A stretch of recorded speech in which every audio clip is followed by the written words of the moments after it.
महर्षि पातंजलि के योग दिवस की सभी भारतवासियों को हार्दिक शुभकामनाएं। महर्षि पातंजलि ने ईसा से 200 वर्ष पूर्व पातंजलि योग शास्त्र लिखा। उसमें उन्होंने 195 योग सूत्र बताए जो 4 अध्यायों में विभाजित है। ये बड़े दुख की बात है कि जिस पुस्तक से योग नाम की उत्पत्ति हुई उस योग को बिल्कुल उपयोग में नहीं लिया जा रहा है। उसके स्थान पर व्यायाम या एक्सरसाइज को ही आसन कहकर, या हम आसन को मानते हैं, या हम जो आसन कराते हैं योग के स्थान पर, वह आसन बहुत महत्वपूर्ण है। परंतु योग का जो मेन उद्देश्य है उससे पूरी तरीके से भटक चुके हम व्यायाम की ओर चले गए, आसन पर चले गए। योग के लिए आसन की आवश्यकता होती है, आसन योग नहीं है। हमने योग को आसन बना लिया। योगा इंटरनेशनल डे, उसमें योग आसन इंटरनेशनल डे आप कह सकते हैं कि यहां योग आसन आप कर रहे हैं, योगा नहीं। महर्षि पातंजलि ने जब योग शास्त्र को लिखा तो उनके प्रथम जो श्लोक हैं उन्होंने पहले ही समझा दिया कि इन 2 सूत्र के बिना आगे सूत्रों को, आगे योग को समझा ही नहीं जा सकता है। जब आप इन 2 प्रथम अध्याय के प्रथम 2 श्लोकों का पालन करते हैं तब आप योग की दुनिया में प्रारंभ करते हैं। ये 2 श्लोक कौन कौन? अथ योग अनुशासनम, योग अनुशासन है। योगस् चित्त वृत्ति निरोधा, चित्त की, मन की वृत्ति को, सोच को, विचार को निरोध करना अर्थात रोकना ही योग है।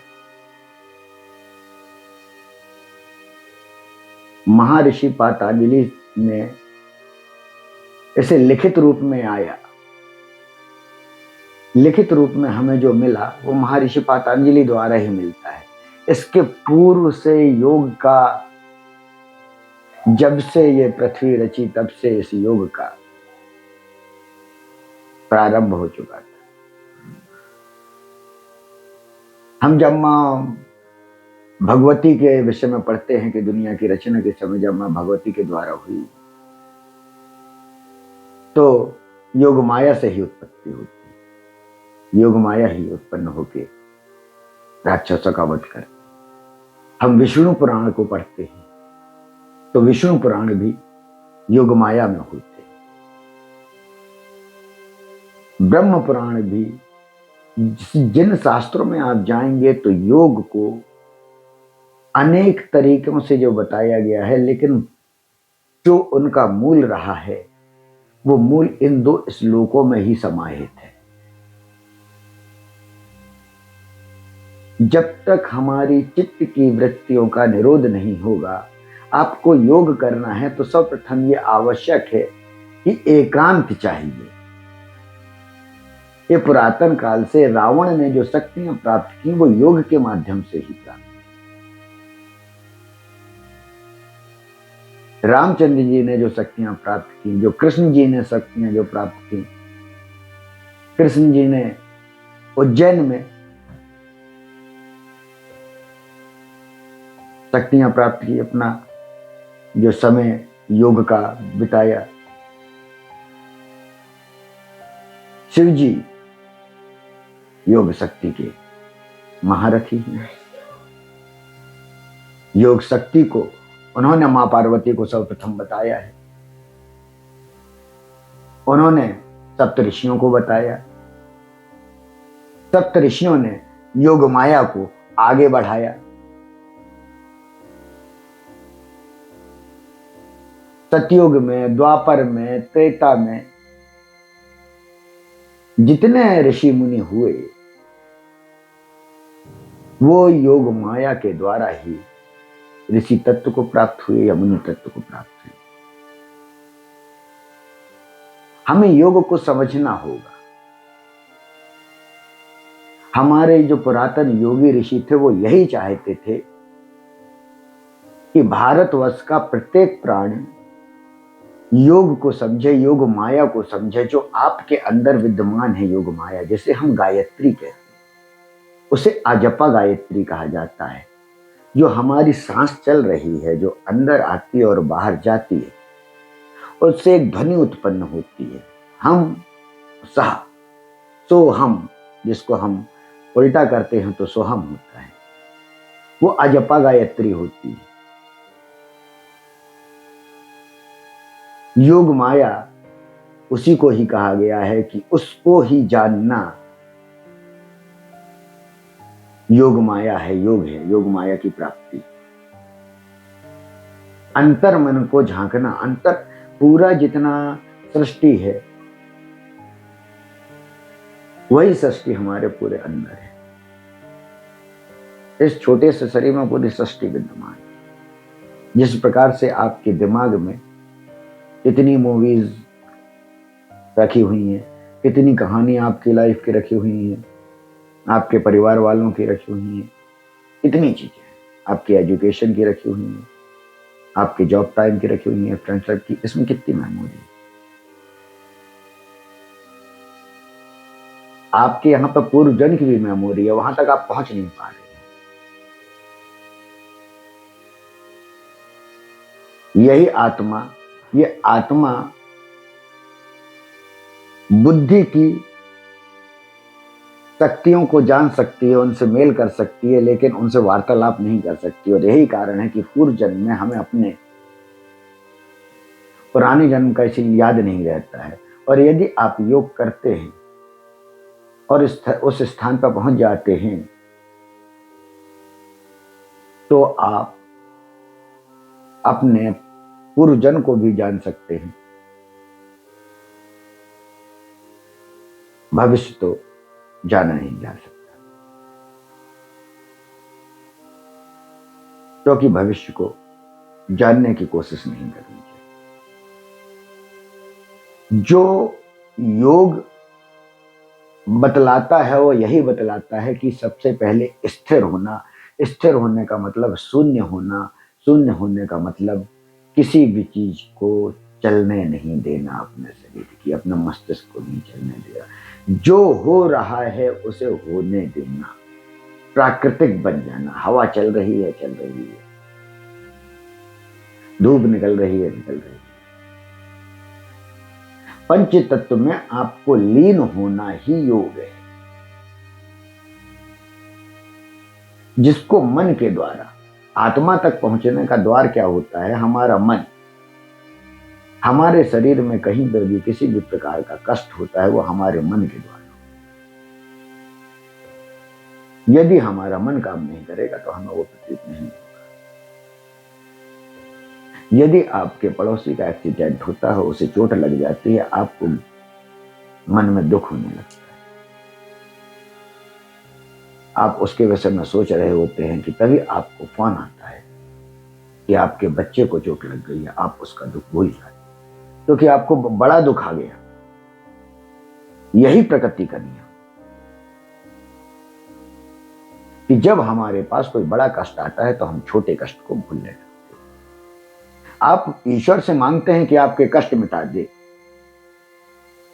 आप इस कष्ट से हटेंगे, आपको दूसरा कष्ट प्राप्त होगा। यही प्रकृति का नियम है। कष्ट आपका विचार के हिसाब से आपका कष्ट है। किसी को धूप पसंद आती है, किसी को नहीं आती है। जिसको पसंद आती है उसको कष्ट नहीं है अगर धूप निकली है। जिसको पसंद नहीं आती है, जिसको उससे दिक्कत होती है, उसके लिए कष्टकारक है।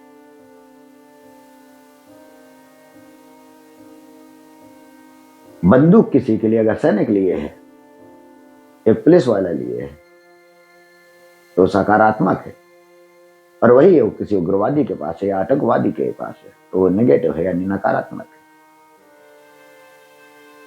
उसी प्रकार से योग में जो प्रथम दोनों सूत्र दिए बताए गए हैं, यही सूत्र शिव ने मां पार्वती से बताए। आसन महत्वपूर्ण है शरीर को स्वस्थ रखने के लिए, और योग आवश्यक है मन को स्वस्थ रखने के लिए। यदि आप ध्यान करते हैं, आपको एकांत चाहिए, आपको ना कोई टीचर चाहिए, ना आपको कोई, जितने खुले हुए हैं ध्यान केंद्र, ध्यान का केंद्र होता है, कितनी ताजुब की बात है, ध्यान केंद्र।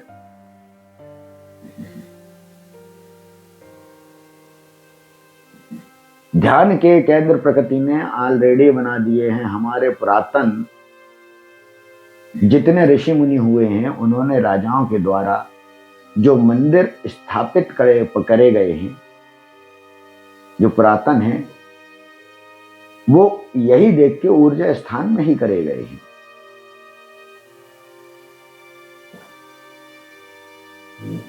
कि ज्योग्राफिकल कहां एनर्जी, किस टाइप की एनर्जी, डिफरेंट टाइप की होती है।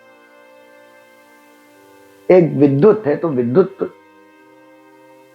फैन भी चलाती है, लाइट भी चलाती है, आपका मोबाइल भी चार्ज कर देती है, और अब तो आपकी बाइक भी, कार भी चार्जेबल आने लगी,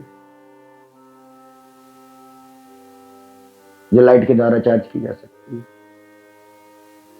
वो कहां से ली जा रही है? वो सूर्य से ली जा रही है। इस पूरी पृथ्वी को ही नहीं,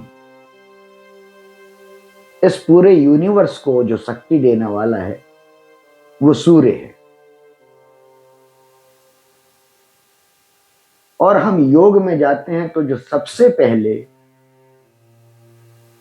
वेद में श्लोक है वो अग्नि से ही प्रारंभ होता है, और सबसे ज्यादा जो श्लोक हैं वो अग्नि के ही हैं। अग्नि के द्वारा ही देवताओं को आहुति होती है, जो कुछ भी उन्हें पहुंचता है अग्नि के द्वारा पहुंचता है, क्योंकि जलने के बाद प्रकृति में विलीन हो जाता है, और प्रकृति ही ईश्वर है। और प्रकृति से जुड़ना, ध्यान से जुड़ना, यानी साक्षात ईश्वर से जुड़ना। आप जितना ध्यान के करीब आप पहुंचते जाएंगे,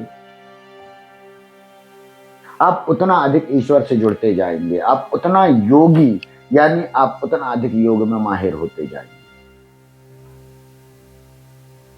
गौतम बुद्ध, सिद्धार्थ से गौतम बुद्ध तक जो बने, जो उनका रास्ता रहा, उसका रास्ता यही रहा ध्यान। जब वो अपने महल से निकलकर चले गए रात्रि में, और उनके शिष्य उनका अनुसरण करने लगे, उनके पीछे चलने लगे, तो उनका यही इच्छा रहता कि जिस स्थान पर बैठ जाते थे उसी स्थान पर योग माया में बैठ जाते थे।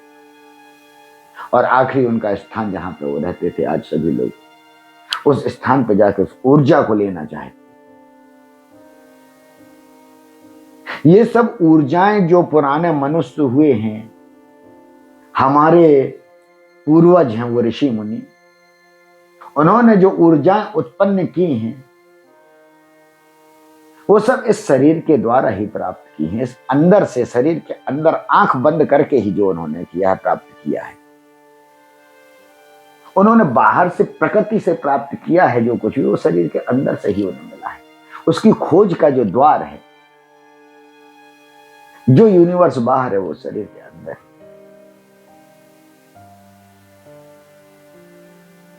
जो हमारी मुख्य इंद्रियां हैं, हमारे जो नर्व सिस्टम होता है,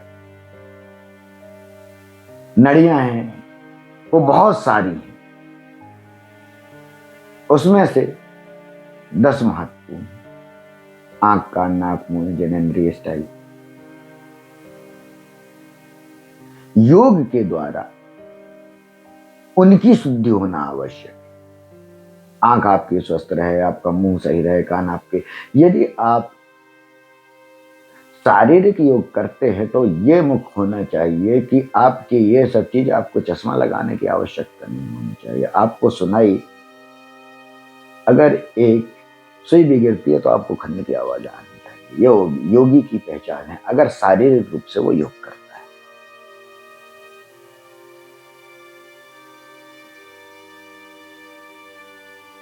योग का मतलब है ध्यान, शून्यता, एकांत।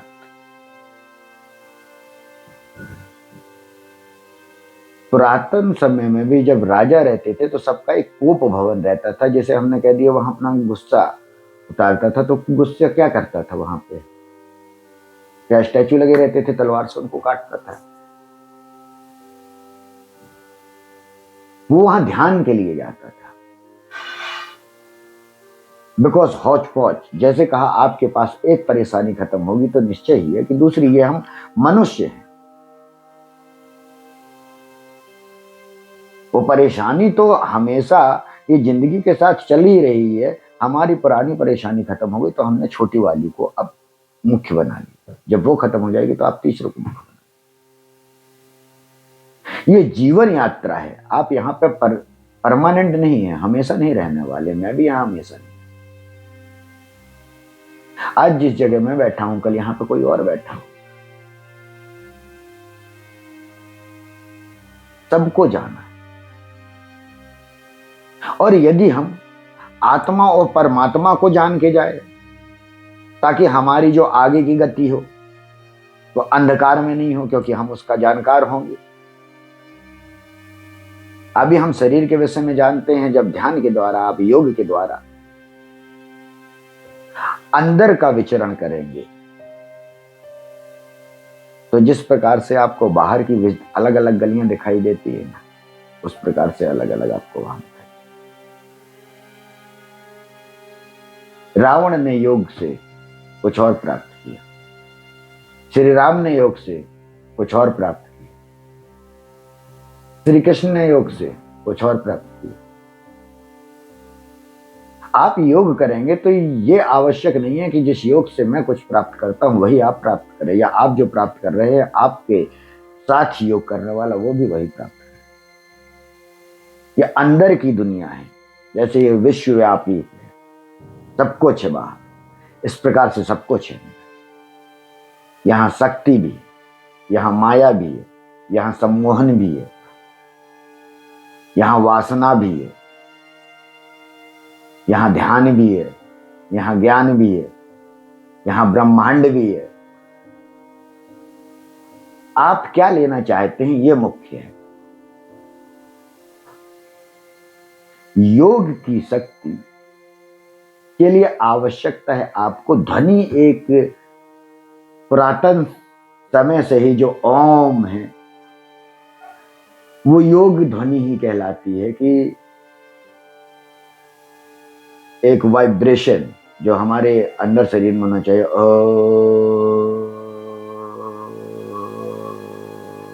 लाइक दिस, मतलब एक झंझनाहट चलनी चाहिए, नॉट लाइक।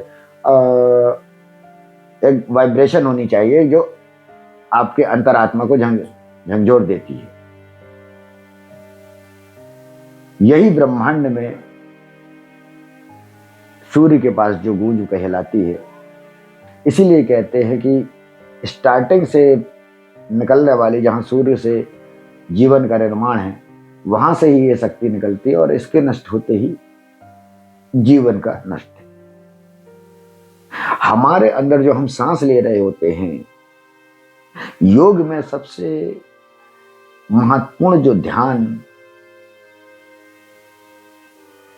वृत्तियों का निरोध बताया गया है, इससे शरीर में क्या क्रिया होती है। सबसे पहले सामान्यतः हम जो सांस लेते हैं वो 1 मिनट में 4 बार लेते, और 24 घंटे में हम 22,600 बार। जब हम ज्यादा भोग करते हैं, हमारे सांसों की गति बढ़ जाती है, तो ये और 30,000 भी पहुंच सकती है, उससे अधिक भी पहुंच सकती है। परंतु जब आप ध्यान करते हैं तो इसकी गति जो 1 मिनट में 4 बार थी, वो 30 सेकंड में 1 बार हो सकती, 15 सेकंड में सामान्यतः एक सांस हमारी चलती। हमने उसको बढ़ा दिया। योग में ध्यान जब आप देने लगे सांस की गति, और सांस की गति पे ही हमारी आयु निर्भर करती है। वेद में लिखा हुआ है कि मृत्यु का समय निश्चित नहीं होता है। आप वेबसाइट हमारी positivethought.center.com में जाकर वेदवाणी में ये देख सकते हैं कि वेद में ये लिखा हुआ है